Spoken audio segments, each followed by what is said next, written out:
Mbanje kubasuhuza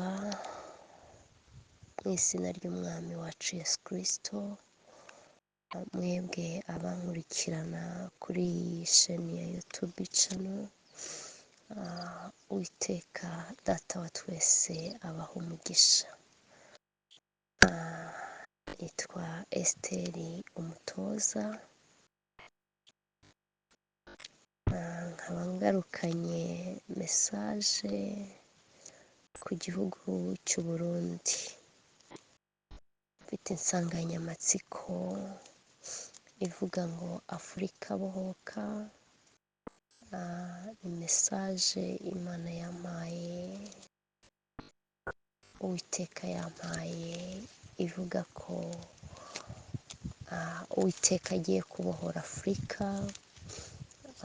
Niyo mpamvu ubuyobozi bwose, ubwami bwose, abaperezida bose batajyanye n'icyerekezo cyangwa batishingikirije ku Mana, ubwami bwabo bugiye kuvaho. Iyo ni mesaje yose ya Afurika, by'umwihariko rero ku gihugu cy'u Burundi.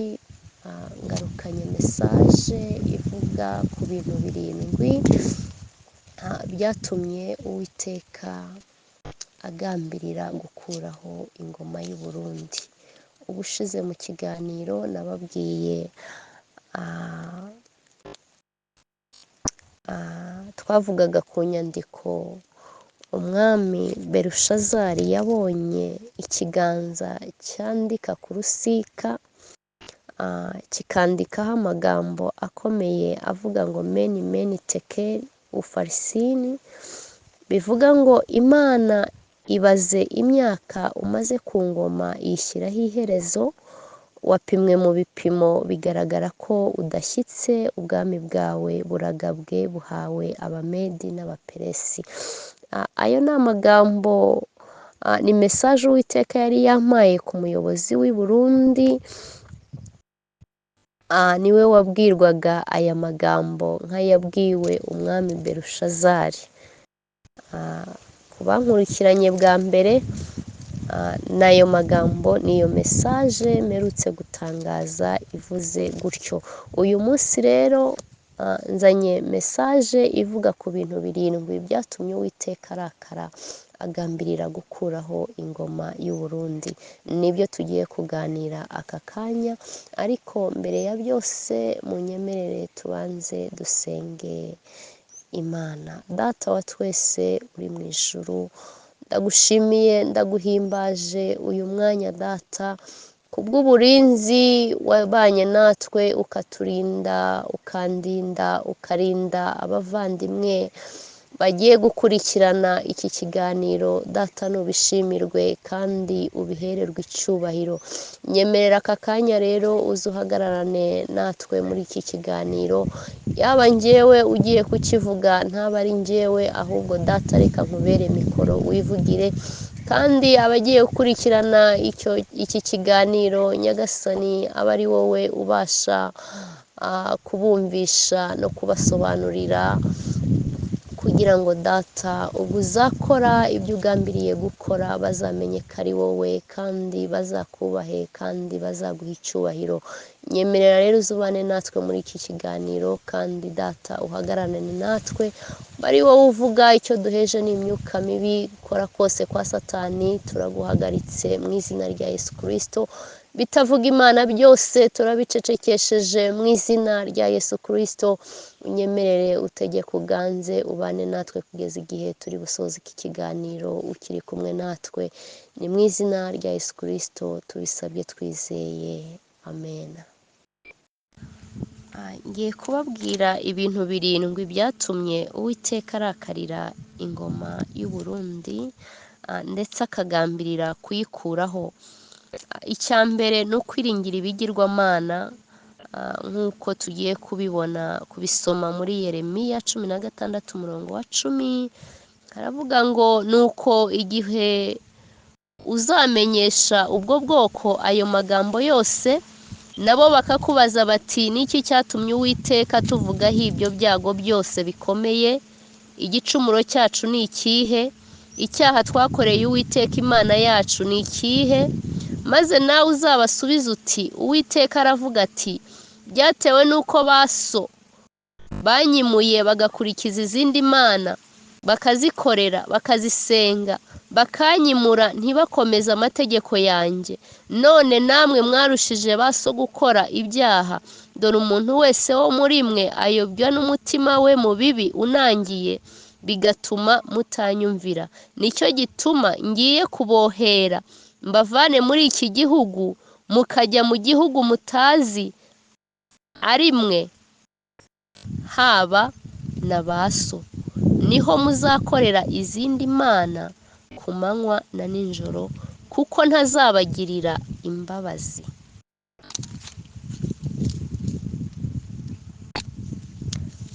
Icyo ni ikintu cya mbere cyatumye Uwiteka arakarira iyi ngoma, nuko biringiye ibigirwamana. Biringiye ibigirwamana, biringira ubupfumu, biringira abashitsi, biringira imiterekero. Ibyo byose nibyo bagiye bakoresha ku ngoma yabo, ndetse n'abababanjirije barabikoresheje. Ariyo mpamvu Uwiteka avuze ngo baso.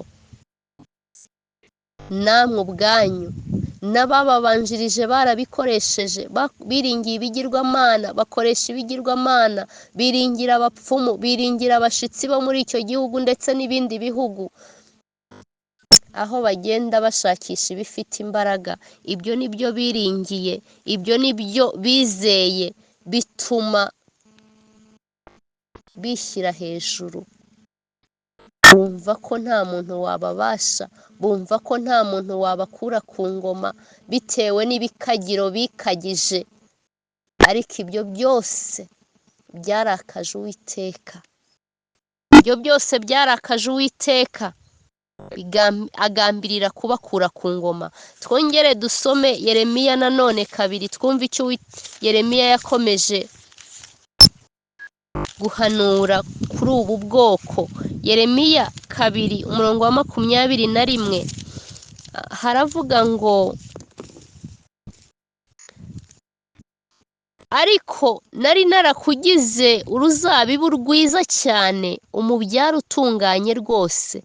None se wahindutse ute ukambera nk'igiti cy'ingwingiri cy'uruzabibu ntazi? Ngo ariko nari narakugize uruzabibu rwiza cyane, umubyaro utunganye rwose. Ngo none se wahindutse ute ukambera nk'igiti cy'ingwingiri cy'uruzabibu ntazi?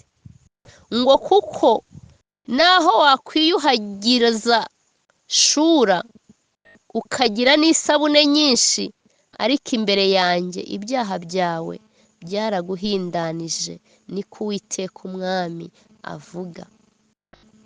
Wabasha ute kuvuga uti sinanduye, sinakurikiye ibigirwamana bya Bali? Reba ubukanda bwawe mu gikombe umenye ibyo wakoze. Umeze nk'ingamiya ikiri ntoya itana yiruka. Aya ni amagambo Uwiteka arimo kubwira umuyobozi w'igihugu cy'u Burundi. Ngo Uwiteka yari yaramugize uruzabibu rwiza, arangije amuha igihugu.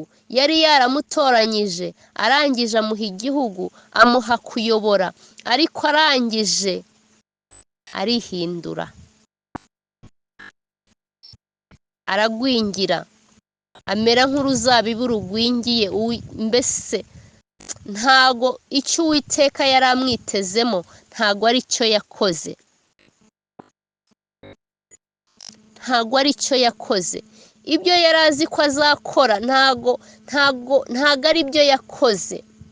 Ibyo yari azi ko Uwiteka yari azi ko azahindura si byo yakoze. Ngo reba ubukanda bwawe, isuzume urebe, ese koko n'iki wakoze? 26 uko igisambo kimwara gifashwe, niko ab'inzu ya Isirayeli bamwaye. bo n'abami babo n'ibikomangoma byabo n'abatambyi babo n'abahanuzi babo, ngo uko igisambo kimwara gifashwe, ngo niko ab'inzu ya Isirayeli bamwaye, bo n'abami babo n'ibikomangoma byabo n'abatambyi babo n'abahanuzi babo. 28. Ariko imana zawe wiremeye ziri he? Nizihaguruke niba zibasha kugukiza mu gihe cy'amakuba yawe, kuko uko imidugudu yawe ingana, Yuda we, ariko n'imana zawe zingana. Igihe kirageze, igihe kiraje, ubwo ibi bigirwamana wishingikirijeho, ubwo aba bapfumu wishingikirijeho, ubwo aba bashitsi wishingikirijeho, ntago biri bubashe kugukiza, ntago biri bubashe kugukiza. Icyo ni icya mbere, ni ukwiringira ibigirwamana. Icyo cyatumye Uwiteka ababara, agambirira kuguca ku ngoma. Icya kabiri, nta bubasha bwo kuyobora mufite, nta bubasha bwo kuyobora mufite. Uwiteka yanyeretse, yampaye urugero rw'umuntu urimo gukoresha diplome itariye. Ambwira ngo umuntu abaye ari umuganga, diplome ye bakayijyana ngo akore icungamutungo, agiye gukora muri banki, byagenda gute? Ese yabishobora? Ese uwo muri banki wize icungamutungo bamuzanye ngo ajye kuvura, ese yabishobora? Nguko uko igihugu cy'u Burundi kiyobowe. Kandi namwe nimugereranya iterambere ryanyu, mukagereranya uko muyoboye, mukagereranya ibibazo by'u Burundi aka kanya, ibibazo u Burundi bufite, mukabigereranya n'ibindi bihugu, abandi bashishikajwe n'iterambere, bashishikajwe n'uko bazamura igihugu cyabo, ariko mwebwe murasinziriye, mwebwe murasinziriye. Ntago mubashije kuyobora igihugu, nta bubasha mufite bwo kuyobora igihugu. Niyo mpamvu Uwiteka yavuze ayo magambo, avuga ngo abaze imyaka mumaze ku ngoma, ayishyiraho iherezo. Mwarapimwe bigaragara yuko mudashitse, ubwami bwanyu buranyazwe, buhawe Abamedi n'Abaperesi. Hari uwo Uwiteka yatoranyije, hari uwo Uwiteka yigishije, hari uwo Uwiteka yahaye ububasha, ugiye kuza akayobora u Burundi bugatungana, bukamera neza, bukagira iterambere ryihuse, ndetse n'amahanga akaza kubafataho icyitegererezo. Icya gatatu, Imana yibutse abajyanywe mu Egiputa bagomba kugaruka. Icyo ni icya gatatu. Hari abantu bajyanywe mu Egiputa ari bo bagereranywa n'abantu bahunze igihugu cy'u Burundi, impunzi. Bana babyariyeyo nabo babyaye abandi, bagejeje abuzukuru n'abuzukuruza hanze. Abo bantu Uwiteka yumvishije amarira yabo, bo bose Uwiteka yumvishije agahinda kabo, amarira yabo yageze ku Uwiteka. Arashaka kubagarura mu gihugu, arashaka kubagarura mu gihugu. Icya kane, hari abantu bimwe ijambo, hari abantu bari aho mu gihugu Uwiteka yanyeretse kugira ngo bavuge babanza gupfukama, mbese bahora babapfukamiye, bahora ntibabasha kwatura ikiri ku mutima wabo, kubera ko bazi yuko bashobora kwicwa. Ni ukuvuga ngo mu yandi magambo, hari abantu bakandamijwe, hari abantu bambuwe ijambo, hari abantu bimwe ijambo, hari abantu mbese bahora bavuga ngo nubwo bukeye ejo ntago buri bwire, nubwo bwije ejo ntago buri buke. Ariko abo bantu Uwiteka araje abihera ijambo. Abo ngabo bimwe ijambo, abo ngabo badafite agaciro muri icyo gihugu, abo ngabo badafite icyo kuvuga, Uwiteka araje abaha ijambo. Icya gatanu, Uwiteka yibutse amarira n'inkoni ku badamu. Abadamu bimwe ijambo. Abadamu barakubitwa uko bwije n'uko bukeye, nta kirengera bafite, nta ruvugiro bafite. Uwiteka yanyeretse bakubitirwa no mu rusengero, n'insengero aho bakabaye baruhukira ntago ariko bimeze. Akarengane ku badamu kageze ku Uwiteka, ariko Uwiteka yabateguriye Dawidi azabasubiza ijambo. Akarengane kazacika ku badamu, akarengane kazacika, amateka yanyu azahinduka, namwe muzahabwa ijambo, namwe muzabona uruvugiro. Uwiteka yibutse amarira yanyu, aje kubarengera. Icya gatandatu ni ubujura, kwiba no gusahura. Yeremiya hari icyo yabihanuyeho. Tugiye gusoma amagambo ari muri Yeremiya 17:11. Yeremiya 17:11 haravuga ngo umuntu wirundaho ubutunzi bw'amahugu ni nk'inkware ibundikira amagi itateye. Ubwo butunzi buzamusiga agabanijemo kabiri iminsi yo kubaho kwe.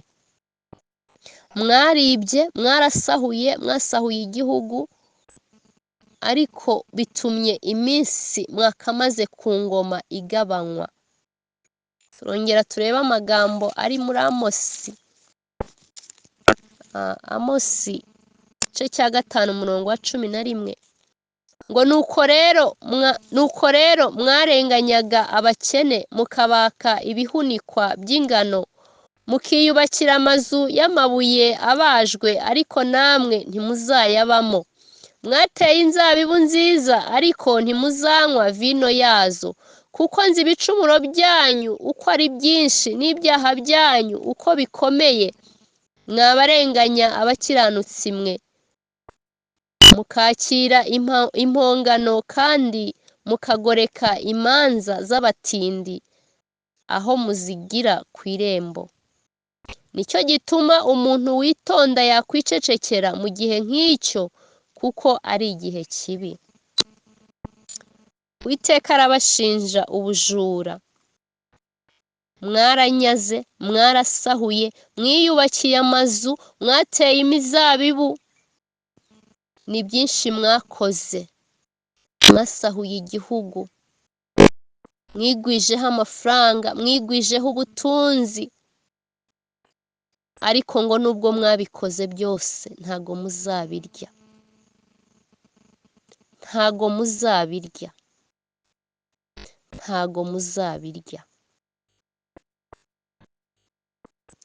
Icya karindwi ni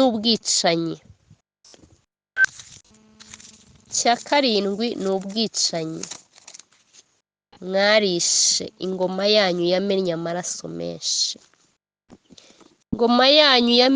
amaraso menshi. Reka dusome igitabo cy'umuhanuzi Obadiya, mwumve icyo Uwiteka abavugaho uyu munsi. Obadiya igice cya mbere turasoma ku murongo wa 10. Urugomo wagiriye mwene so Yakobo nirwo ruzagutera gukorwa n'isoni cyane, kandi kurimbuka kwawe kuzaba ukw'iteka ryose. Urugomo mwagize, urugomo murimo gukorera abandi mubicira ubusa, urugomo murimo gukorera abandi mubasahura ibyabo,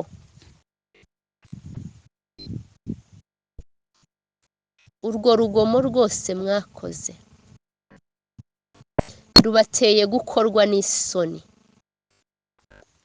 kandi kurimbuka kwanyu kuzaba ukw'iteka ryose. Wa munsi mwihagarariraga murebera gusa, igihe abanzi bajyanaga ubutunzi bwe, abanyamahanga bakinjira mu marembo ye, bagafindira i Yerusalemu, wari umeze nk'uwo muri bo.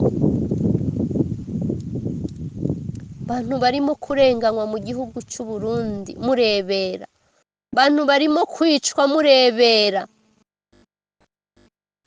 Wararebereye gusa, wararebereye gusa, wararebereye, nawe wari umeze nk'abo nyine.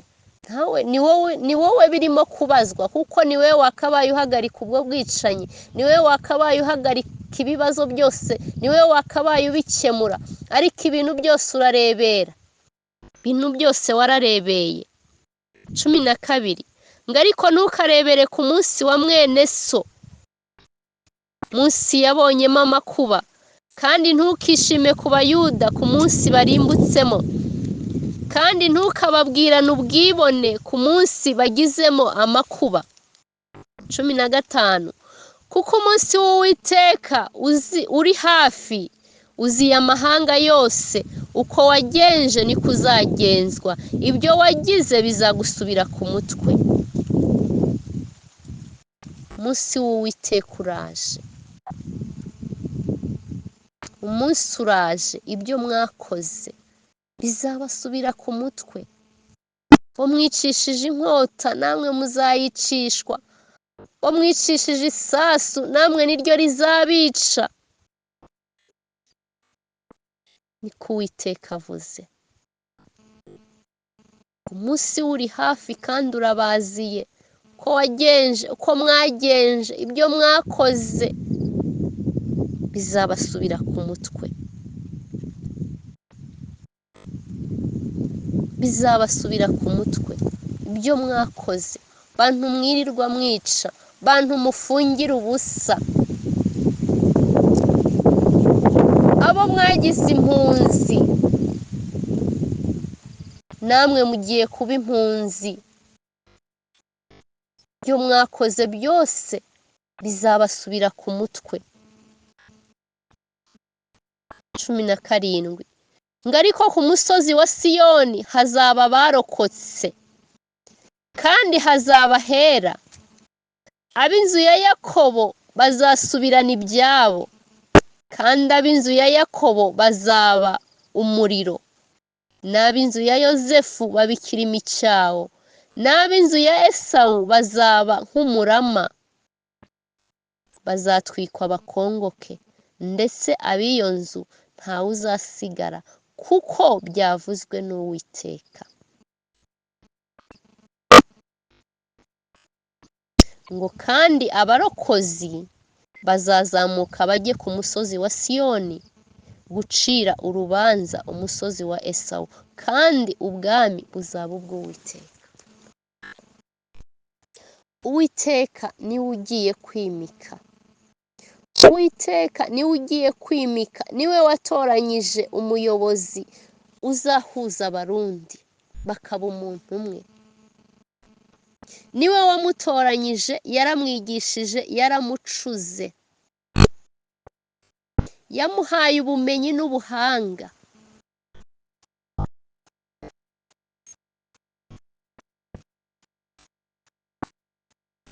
Yamuhaye ubumenyi n'ubuhanga. Uwo nguwo azahuza ayo moko, ayo macakubiri mwaremye mu Burundi. Azabahuza, bose bazitwa abarundi n'abarundikazi. Ntago azarobanura ku moko, ibyo ntago bizongera kubaho, ntago bizongera kubaho, kuko n'Uwiteka wamutoranyije, kandi aramwubaha, yubaha Uwiteka. Ikindi kandi ntago bizahagararira aho ngaho, hazabaho imanza, muzashyirwa mu rukiko, buri umwe wese ibyo yakoze azabibazwa. Hazabaho ubutabera, hazabaho ubutabera, buri umwe wese wagize icyakora, buri umwe wese warenganyije, buri umwe wese wishe abandi, buri umwe wese wagize icyakora azakibazwa, kuko Uwiteka azishyiriraho ubutabera, azishyiriraho ubutabera. hazabaho ubutabera. Buri umwe wese icyo yakoze kizamugaruka ku mutwe. Mwakire neza amagambo y'Uwiteka. Data, turagushimiye kubanye natwe, turagushimiye kubanye natwe nyaguhora ku ngoma we, kandi turakwizeye, tuzi yuko amagambo yawe ari ay'ukuri, ntabwo ujya ubeshya, ntabwo ujya wivuguruza. Icyo wavuze no kugikora uzagikora. Ni wowe wimika kandi ni wowe wimura. Turashaka ko bimenyekana kuri Imana, turashaka ko bimenyekana Data mwiza, turashaka ko bimenyekana ko ushoboye byose. Urakoze Data, urakoze kuremya ibishya kandi bifatika, urakoze kugiye kwiyubahisha. Urakoze Papa, urakoze Uwiteka ko uhojeje abantu amarira, urakoze ko umaze agahinda abantu bawe. Urakoze Data, urakoze Papa, urakoze Data mwiza, urakoze ko ucishije bugufi ibyari byishyize hejuru. Urakoze Data, urakoze Papa, urakoze ko utesheje agaciro imigambi y'abarozi n'abarozikazi. Urakoze ko wihesheje icyubahiro, uri hejuru ya byose, uri hejuru y'ibigirwamana. Urakoze Papa, icyubahiro no gukomera bibi byawe none n'iteka ryose. Amen.